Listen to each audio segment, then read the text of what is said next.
नागपूरमध्ये पावसाला मुसळधार सुरुवात झाली आहे. जवळजवळ सकाळी 8-9 वाजता असा रिमझिम पडला. त्यानंतर पाऊस नव्हता आणि 11:30 वाजता मुसळधार पावसाने सुरुवात केलेली आहे. आपण बघितलं तर 8-10 दिवस पूर्ण कडकडीत ऊन पडत होतं. लोकांनी ज्या पेरण्या केल्या होत्या त्या पेरण्यासुद्धा मरायला आलं होतं. पूर्ण भात जे जगलं होतं ते मरायला आलं होतं, अशी कंडिशन होती. आणि आपण बघितलं तर काल संध्याकाळी पावसाने सुरुवात केली होती. थोडं 15-20 मिनटं चिपळूणमध्ये पाऊस पडला आणि त्यानंतर परत रात्री 12-1च्या दरम्यान सुद्धा पाऊस पडला होता. आणि आता सकाळी आपण बघितलं तर मुसळधार पावसाने सुरुवात केली आहे. म्हणजे आता तळ कोकणात चिपळूणमध्ये मान्सून दाखल झाला आहे असं म्हणायला काही हरकत नाही. आपण बघितलं तर वारासुद्धा सुटला आहे, थोडाफार वारा आहे. आणि ह्या बाजूला आपण बघितलं ना लांब त्या साईडला मी बहादूर शेख साईडचा एरिया दाखवतोय. सह्याद्रीच्या पर्वतरांगासुद्धा आपल्याला दूरपर्यंत दिसत आहेत. तिथे आपण थोडे काळे ढग पाहू शकतो. आणि ह्या साईडला आपण बघितलं ना तर खूप मोठ्या प्रमाणावरती काळे ढग आहेत. हा चिंचनाक्या बाजूचा एरिया आहे.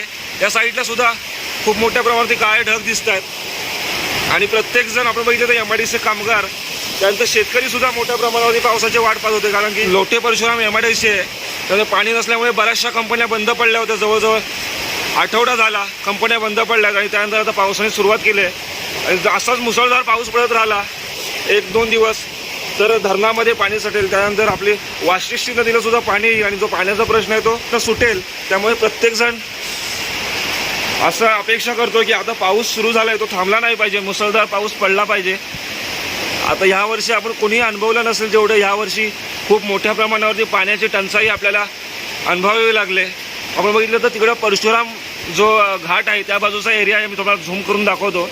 एकदम बघितलं तर त्या साईडला पण खूप मोठ्या प्रमाणावरती काळे ढग दिसत आहेत. चिपळूणमधला हा मार्कंडी परिसर आहे आणि आता मुसळधार पावसाने सुरुवात केली आहे ना तर पावसामध्ये थोडा जोर आहे. कंटिन्यू आता पाऊस पडतोय. पण काळ आणि रात्री जो पाऊस लागला तो 15-15 मिनटं लागला होता. त्यानंतर परत पाऊस गायब झाला होता आणि आता सकाळीच पावसाने सुरुवात केली आहे. तुम्हाला मी थोडं आकाशाकडे दाखवतो झूम करून. खूप मोठ्या प्रमाणावरती आपल्याला ढग पाहायला मिळतात. थोडं ही बाजू तुम्हाला झूम केली ना तर ही बहादूर शेख साईडचा एरिया आहे. तिकडे आपल्याला थोडं एकदम पुढं बघितलं तर काही प्रमाणात काळे ढग दिसत आहेत. आणि ह्या बाजूला आपण बघितलं तर पूर्ण धुक्यासारखंच म्हणजे ह्या साईडला मोठ्या प्रमाणावरती पाऊस पडतो. हा घाटाचा एरिया आहे पूर्ण.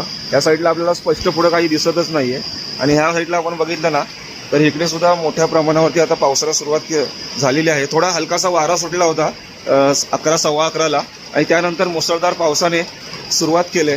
आता जवळजवळ 15 मिनटं झाली कंटिन्यू पाऊस लागतोय. आणि आपण बघितलं ना खाली थोडं तुम्हाला झूम करून दाखवतो, थोडं पाणी वगैरे पण असं वाहताना दिसतंय. म्हणजे काल जो पाऊस लागला त्याच्यामुळे बऱ्यापैकी जमीन ओळी झाली होती आणि आता सुद्धा जो पाऊस पडतोय त्याच्यामुळे आपण बघितलं तर चांगलं बऱ्यापैकी आता आपल्याला पाणी जमिनीवरती साठायला सुरुवात झालेलं दिसतंय. जमिनीमध्ये चांगला ओळावा आला आहे. बरेचसे शेतकऱ्यांनी पेरणी केली होती, ती पेरणी रुजली होती. थोडे बघितलं तर 1-2 इंच वाफे वरती आले होते आणि त्यानंतर अचानक पाऊस गायब झाला होता 10-15 दिवस. आणि त्यानंतर बघितलं तर आपण जी शेतं आहेत त्या शेताने सुद्धा मान टाकली होती. कोमेजेत आली होती, जी छोटी जी रोपं आहे ती कोमेजेत आली होती. आणि अशाच वेळेला पावसाने हजेरी लावल्यामुळे शेतकरी सुकावलेले आहेत. त्याचबरोबर MIDCतले जे कामगार आहेत ना ते पण सुकावले. कारण की आपण बघितलं वाशिष्ठी नदीचं खूप मोठ्या प्रमाणावरती पाणी आटळल्यामुळे MIDCमध्ये सुद्धा पाणी नव्हतं. त्यामुळे बऱ्याचशा ज्या MIDCतल्या कंपन्या आहेत त्या बंद पडल्या होत्या आणि त्यामुळे MIDCतले कामगारसुद्धा आतुरतेने पावसाची वाट पाहत होते. आपण बघितलं तर या बाजूला थोडं झूम करून दाखवतो. आकाशामध्ये खूप मोठ्या प्रमाणावरती आपल्याला इथं काळे ढग पाहायला मिळत आहेत. आपण 2 दिवसापूर्वी बघितलं सिंधुदुर्ग साईडला खूप मोठ्या प्रमाणावरती पाऊस पडला होता आणि हळूहळू पाऊस पुढे सरकतोय. थोडा वारा वगैरे सुटलाय. आपण बघितलं तर काल संध्याकाळी साधारण 4च्या दरम्याने पाऊस पडला. जवळजवळ 15-20 मिनटं पाऊस पडला आणि त्यानंतर परत पाऊस थांबला होता. तो परत रात्री 11-12च्या दरम्याने परत एकदा पडला आणि आज सकाळपासून पाऊस नव्हता. आणि आता पावसाने सुरुवात केली. थोडा वारा वगैरे सुटला आहे, रिमझिम पाऊस पडतोय. आणि आकाशाकडे बघितलं ना तर पूर्ण काळे ढग आपल्याला दिसत आहेत. हळूहळू आता पावसाचे संकेत मिळायला लागलेत. मान्सून कोकणामध्ये दाखल झाला आहे यात काही शंका नाही. कारण की सिंधुदुर्ग साईडला वगैरे सुद्धा पाऊस पडत होता मोठ्या प्रमाणावरती 2 दिवसापूर्वी. आणि आता आपल्या कोकणामध्ये चिपळूणमध्ये पावसाला सुरुवात झालेली आहे. जेव्हा आम्ही लोटेला होतो साधारण 3-4च्या दरम्याने त्यावेळेला लोट्यामध्ये अजिबात पाऊस नव्हता. पण त्यावेळेलाच साधारण 3:30-4च्या दरम्याने चिपळूणमध्ये मुसळधार साधारण 15-20 मिनटं पाऊस पडला होता. पण वरती लोटे साईडला त्यानंतर खेड साईडला अजिबात पाऊस पडला नव्हता. आणि त्यानंतर आम्ही रात्री आल्यानंतर चिपळूणमध्ये साधारण 1 वाजतासुद्धा मुसळधार पाऊस पडला साधारण 15-20 मिनटं. पण पाऊस बघितला तर 15-20 मिनिटं पडतोय आणि गायब होतोय. पण आता जो पाऊस सुरुवात झाली सकाळी 11:30 वाजता, त्या पावसाला चांगला जोर आहे, मुसळधार पाऊस पडतोय आणि आकाशाकडे बघितलं तरी खूप मोठ्या प्रमाणावरती काळे ढग आपण पाहू शकतो. काल थोडे मी व्हिडिओ टाकले होते त्यावेळी तुम्ही बघितलं ना, पूर्ण पांढरे आणि निरभ्र आकाश होतं, पण आता खूप मोठ्या प्रमाणावरती आपल्याला इकडे ढग आकाशामध्ये पाहायला मिळत आहेत. काही 11:30 वाजता पावसाने सुरुवात केली, 11:15 11:30ला आपण बघितलं तर हे पाणी जे साठलं आहे ना, जेव्हा आता पाऊस पडला आहे त्याच्यानेच हे पाणी साठलं आहे. थोडा पावसाचा जोर कमी झाला आहे, रिमझिम चालू झाला आहे.